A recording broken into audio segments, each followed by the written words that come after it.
Grandes engenheiros e engenheiras, tudo bem com vocês? Nós vamos hoje, em projeto de sistemas de tratamento de esgotos, ações de tratamento de esgotos, nós vamos discutir a seleção de conjuntos elevatórios.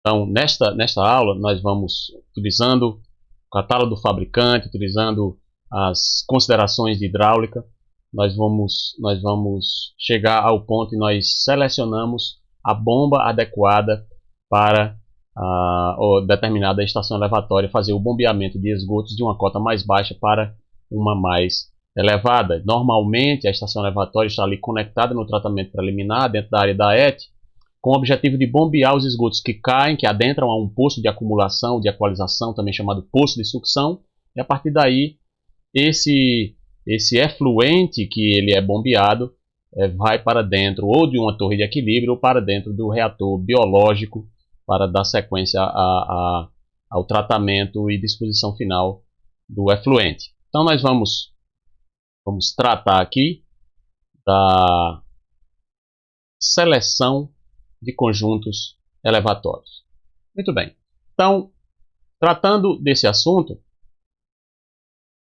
lembre sempre que antes de chegar à elevatória, nós precisamos condicionar o efluente no tratamento preliminar. E aqui eu tenho fotos do gradeamento ali da estação de elevatória de esgotos do município de Juazeiro do Norte, na ET Malvas, e a sua respectiva caixa de areia. Então, passa pelo gradeamento, lá na frente, vem nessa direção aqui, na direção do dispositivo de medição de vazão, normalmente a calha Paschal, e na sequência nós temos, uma vez passado pelo gradeamento, pela caixa de areia e a medição de vazão, aí sim o adentramento na estação elevatória, que vai garantir o bombeamento até a área da ET. No caso da estação elevatória que aflui com o seu bombeamento à estação de tratamento ET Malvas, que é um sistema australiano de lagoa de estabilização, nós temos o que podemos observar aí, a caixa de afluência do esgoto bruto proveniente do emissário de recalque.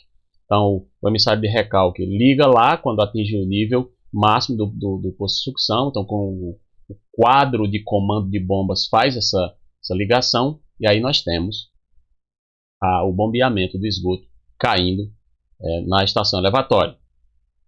Então, aqui você pode observar essa caixa e as canaletas que distribuem, dividindo a vazão para as duas lagoas. Nesse caso aqui são duas lagoas anaeróbias.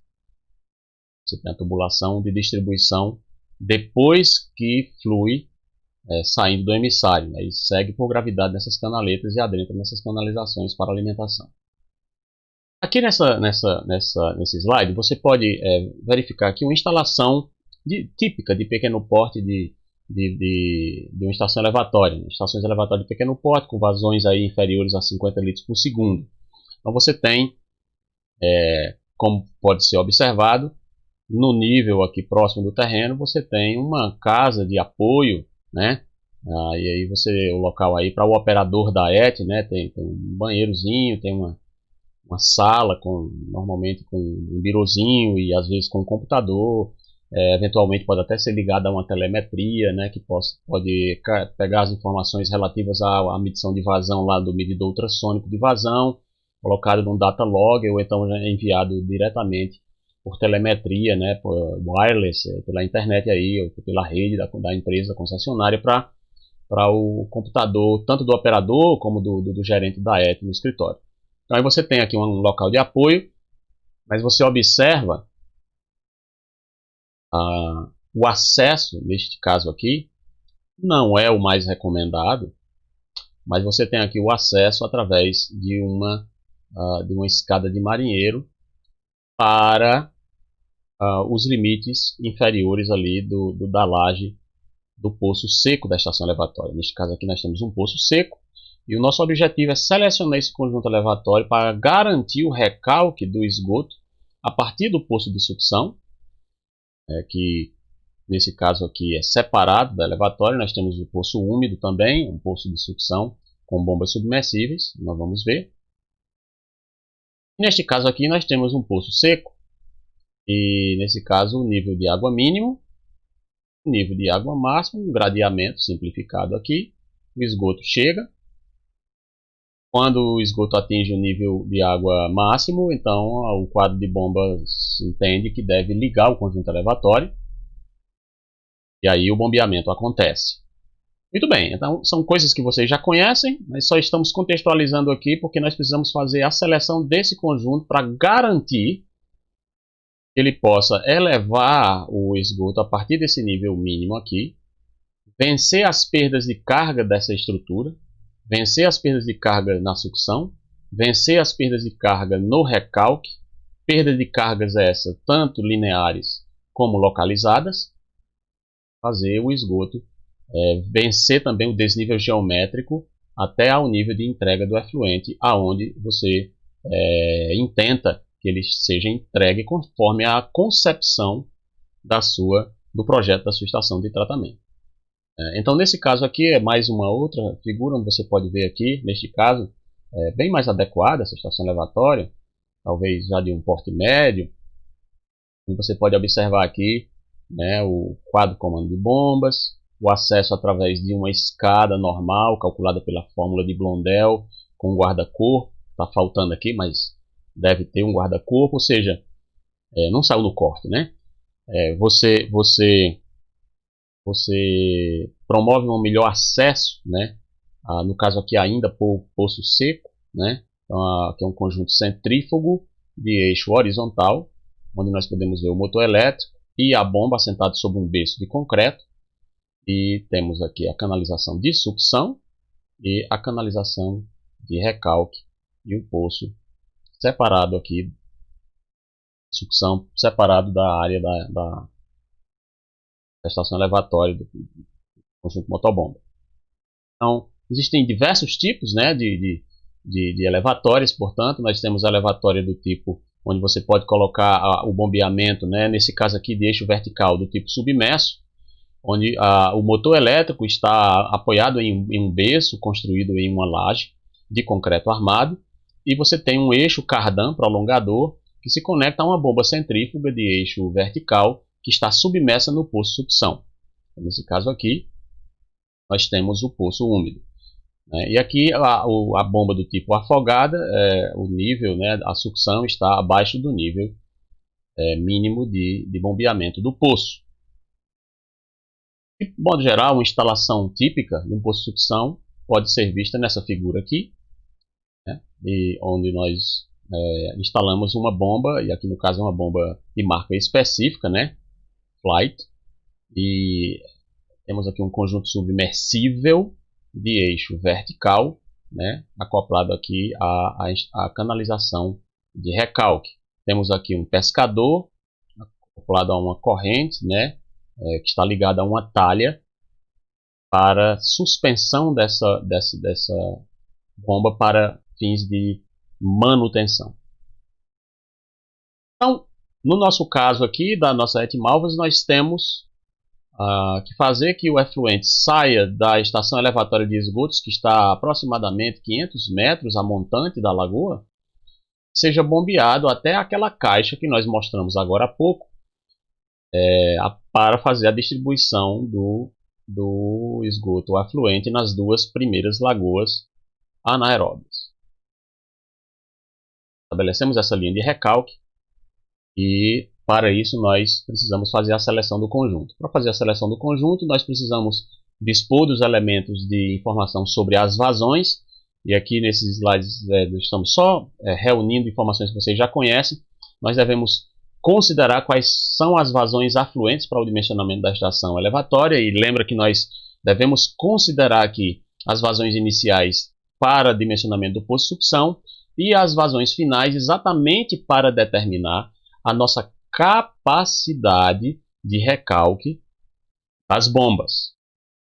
Então, nós vamos considerar a vazão máxima, que nós vamos, claro, aplicar os coeficientes de reforço de vazão do hidrograma K1 e K2, e nós vamos aplicar isso à vazão média dos esgotos, né, e adicionado, evidentemente, à infiltração dos esgotos, as contribuições parasitárias, né, no período chuvoso, etc., que possam eventualmente adentrar ali, mais o somatório daquelas vazões pontuais que possam ocorrer. E essas vazões consideradas para o fim do plano.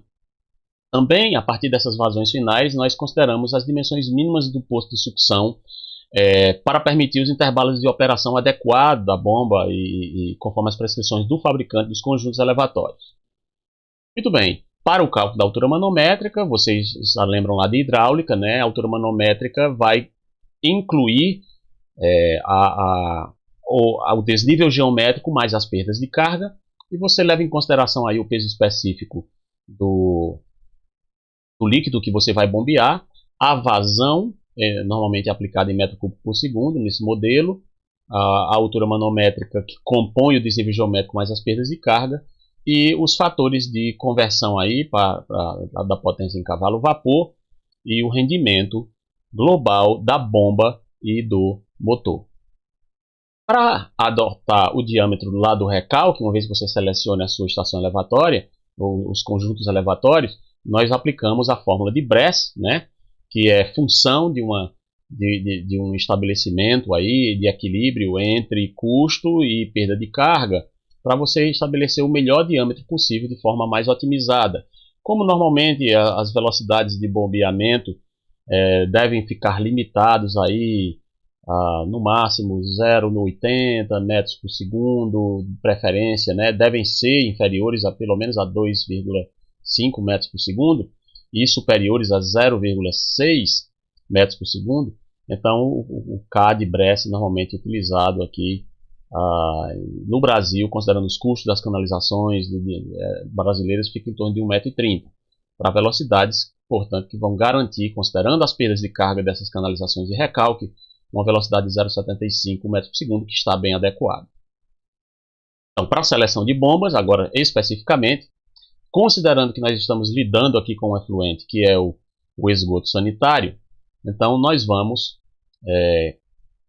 lidar com o fato do transporte de sólidos, e nas bombas centrífugas nós vamos considerar o seguinte: em primeiro lugar, que o rotor dessas bombas não pode ser do tipo aquele que você coloca em um crio, não pode. Você tem que ser do tipo de rotor aberto. Para quê? Para que permita a passagem de sólidos maiores. E normalmente esses valores se situam ali em termos de dimensões da abertura da boca, né,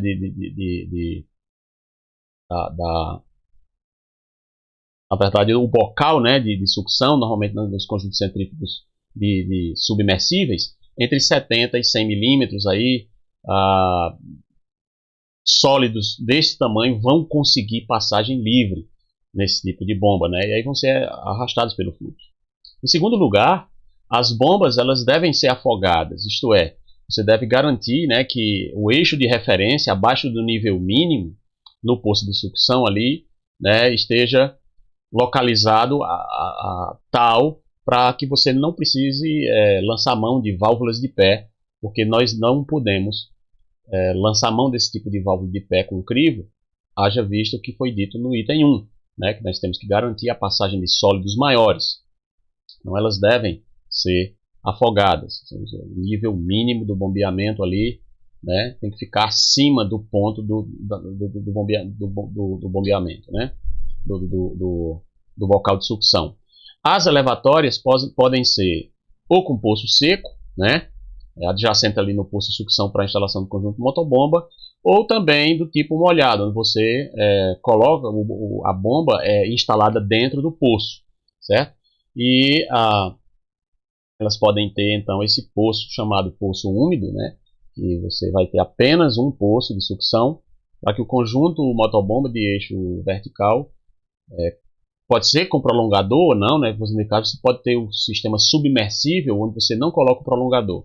Como nós vimos, quando colocamos o prolongador, então nós temos a bomba, e a bomba é mergulhada no líquido, afogada, e nós temos o prolongador com eixo cardan. Ou nós podemos ter um conjunto submersível de eixo vertical, onde o conjunto motobomba é do tipo submersível, e ele todo é mergulhado, né, e portanto, nós temos também o bocal de sucção bem abaixo do nível mínimo, portanto a bomba está afogada, e assim trabalha. Para que nós possamos fazer a seleção dessa bomba, nós temos que considerar as questões relativas às características do sistema. Então nós vamos decidir aí, né, em função das várias aspectos que nós vamos elencar, consultar do manual do fabricante, nós devemos avaliar, dentro do contexto da seleção de bombas, quais são as condições de serviço daquela bomba, qual é o tipo de efluente que ela vai bombear, qual é a temperatura desse líquido, se essa é a temperatura média ambiente, se é um líquido mais em casos de efluente industrial, um efluente temperatura mais elevada, qual é o peso específico desse líquido, qual é a altura, né, ou pressão atmosférica local, especialmente quando vamos lidar com o bombeamento utilizando canalização de sucção, para levar em consideração o NPSH da bomba e evitar o problema de cavitação. Nós vamos ter que confrontar o NPSH requerido e disponível, coisas que vocês já viram anteriormente, e o diâmetro máximo de sólidos, que é o nosso caso, caso de esgotos, a vazão máxima de recalque que nós vamos aplicar a esse sistema para garantir, né, dar vazão à vazão que chega ao poço de sucção e sem haver acumulações que possam transbordar no nível de alarme, né, e portanto o esgoto sair bruto no extravasor. Nós não queremos isso. Alturas manométricas que nós vamos considerar, tanto de sucção como recalque e as totais. Essas alturas incluem as perdas de carga, tanto localizadas como as lineares. A potência calculada, a tensão e a frequência elétrica disponíveis, nós também levamos em consideração isso na seleção da bomba, e a curva característica do sistema. A curva característica do sistema, nós podemos considerar aqui, né, já levando aqui para estabelecer essa curva característica, a altura manométrica. A altura manométrica, como já sabemos, é aquele nível do desnível geométrico somado às perdas de carga, né? Então essas perdas de carga aqui, tanto as que são da sucção, como as que são do recalque. E essa perda de carga HF, aqui, ela pode ser definida como sendo um coeficiente alfa, que é aplicado, vezes um comprimento virtual ou equivalente, que contempla aquele comprimento real da tubulação e a somatória de todas as perdas, né? Aqui é perdas, ok? Todas as perdas de carga localizada, né? Então nós temos aqui, considerando a vazão e considerando o diâmetro da tubulação. Se você conhecer o diâmetro da tubulação, você vai poder escrever, simplificando esta fórmula toda, da seguinte maneira: HF será o coeficiente K vezes Kn. Muito bem. Então, assim, nós temos a curva característica do sistema, que leva em consideração o desnível, né, Hg, e a partir desse desnível Hg, somadas as perdas de carga, em função da vazão, nós temos o estabelecimento de um comportamento curvo que vai aumentando com o aumento da vazão até atingir o limite da altura manométrica. De maneira que essa perda de carga aqui tem que ser considerada para que o projeto da minha estação elevatória, a fim de que ela consiga vencer o desnível geométrico e mais as perdas de carga. Então, HF aqui será esse fator K vezes a vazão que eu vou bombear. Portanto, a altura manométrica total aqui, para ser considerada na curva do sistema, será o desnível geométrico Hg mais o fator da perda de carga, que é, neste caso aqui, Kqn. Muito bem, então, aplicando-se aqui considerando as perdas de carga, e no contexto da fórmula de Manning, você tem Hm vai ser basicamente Hg mais K vezes Q elevado a 1,85. E aí você monta uma planilhazinha atribuindo-se as vazões em metros cúbicos por segundo, e do lado de lá você vai ter o cálculo, né, de HM e relacionar, portanto, a vazão à altura manométrica, e você vai construir a curva do sistema. Uma vez que você estabeleceu a curva do sistema, veja, aqui está ela. HG, então nós temos a curva do sistema, função da vazão. Uma vez que você estabeleceu a curva do sistema, você vai confrontar a curva desse sistema com curvas de bombas conhecidas, claro, para a faixa de vazão, de operação e de altura manométrica que você está lidando, né? Então você conhece a sua altura manométrica, você conhece a sua vazão de recalque, e você vai no catálogo do fabricante, e para aquelas faixas de altura manométrica e vazão você faz uma pré-seleção, e aí você seleciona conjuntos elevatórios ali do entorno daquela pré-seleção com suas respectivas informações técnicas de variação de curva das bombas. A curva da bomba, inclusive, para variação para diferentes diâmetros de rotores que os determinados, os vários tipos de bomba vão apresentar ali. Então você vai ter aqui, portanto, a curva do sistema, e o confronto da curva do sistema com a curva da bomba vai estabelecer um ponto que nós chamamos de ponto de operação, e esse ponto de operação aqui diz respeito à vazão de operação da bomba, que você intenta que ela opere para garantir a vazão, né, de tudo que aflui ao poço de sucção de modo adequado, sem atingir níveis de alarme e extravasamento. E aí você vai ter, claro, essa vazão de operação também confrontada e relacionada a uma altura manométrica de operação que é a do seu projeto lá. Então você vai ter a vazão de bombeamento do seu projeto e a altura manométrica do seu projeto, ou seja, são valores operacionais, e você, portanto, estabelece ali no confronto das duas curvas o ponto de operação. Então como é que você seleciona a bomba? Fazendo esse confronto, a priori, fazendo esse confronto da curva do sistema que você acabou de fazer, levando em consideração as perdas de carga e a instalação de recálculo, desnível geométrico, e com a curva da bomba pré-selecionada a partir da sua vazão de operação e de sua altura manométrica. Então aí, vamos ver um exemplo de cálculo aqui, né? Se você aplicando aquela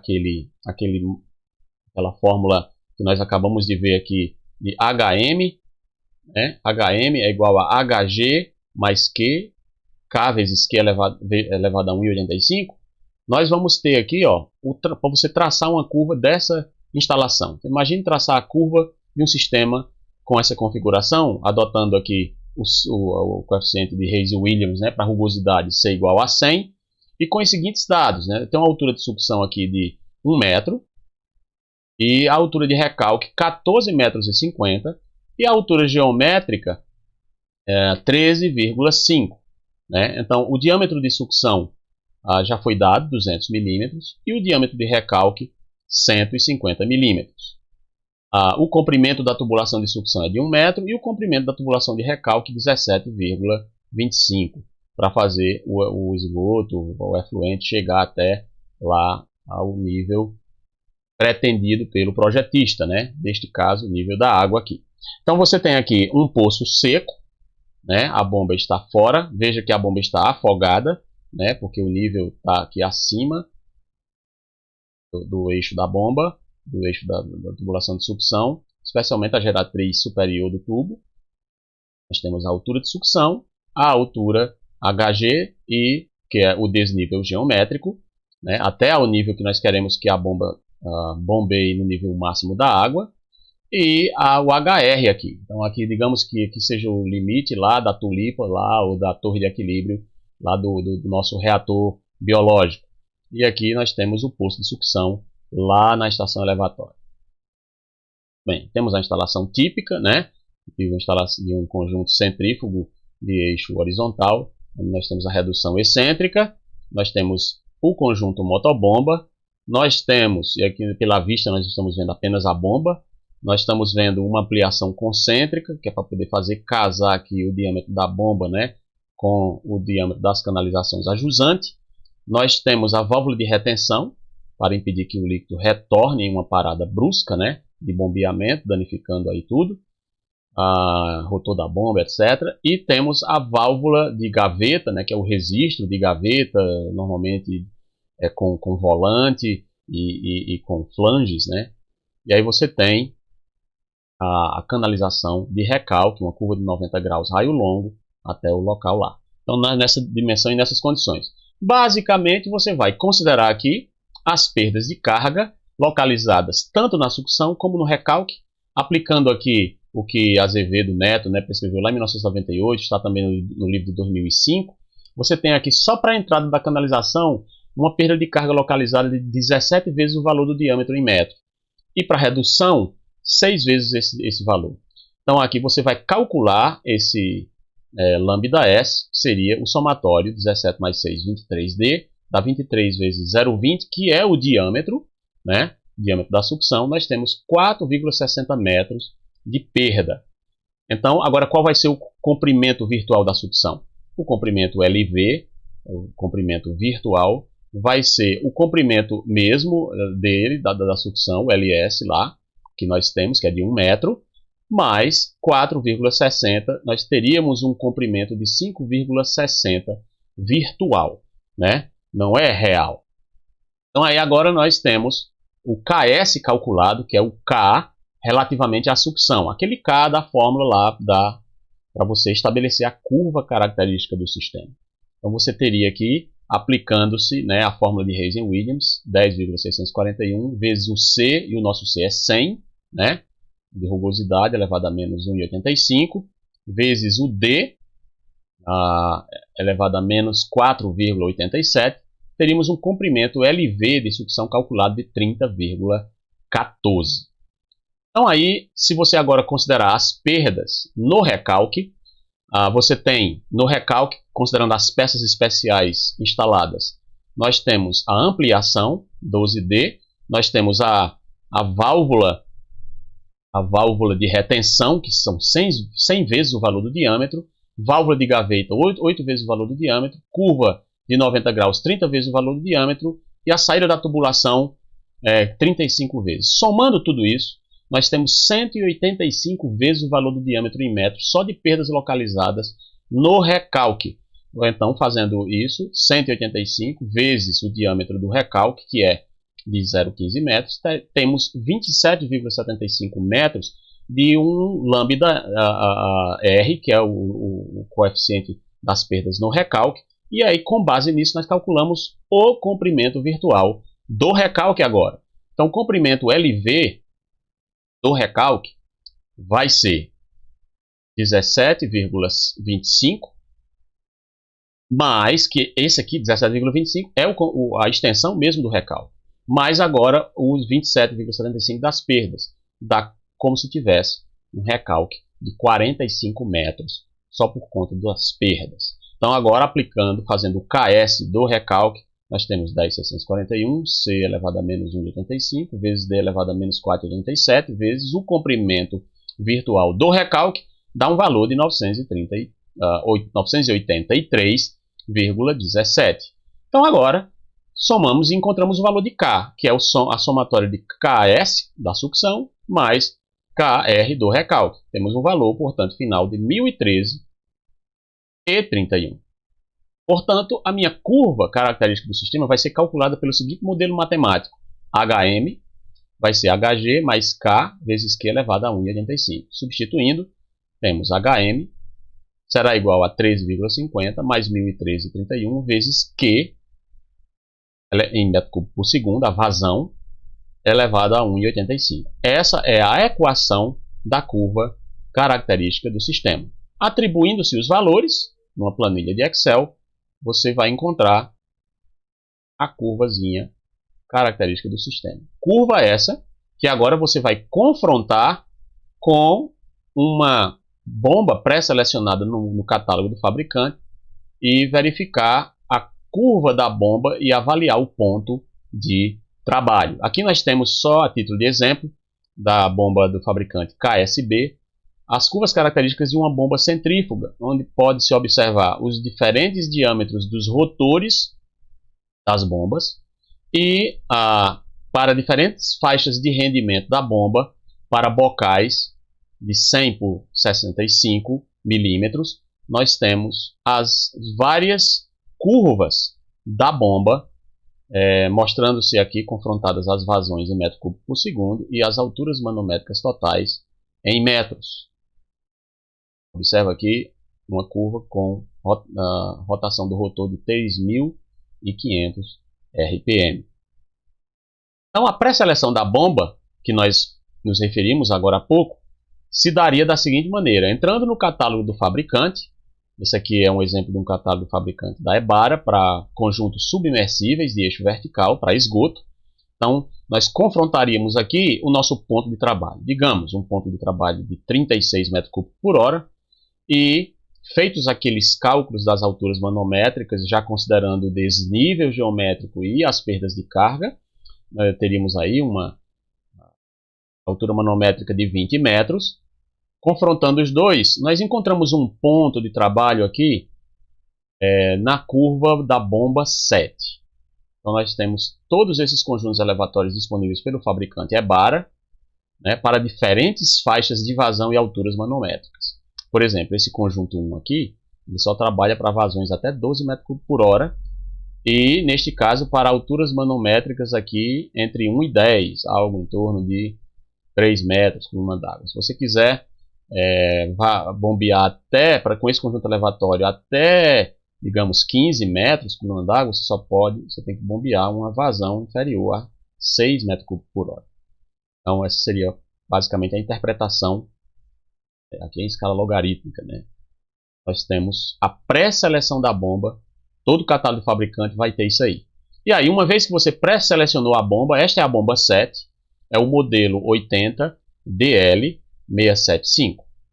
Nesse modelo aqui, nós temos uma bomba com potência nominal de 10 cavalos-vapor, trabalha na energia elétrica na frequência 60 Hz e a rotação do rotor é de 1800 RPM, velocidade constante.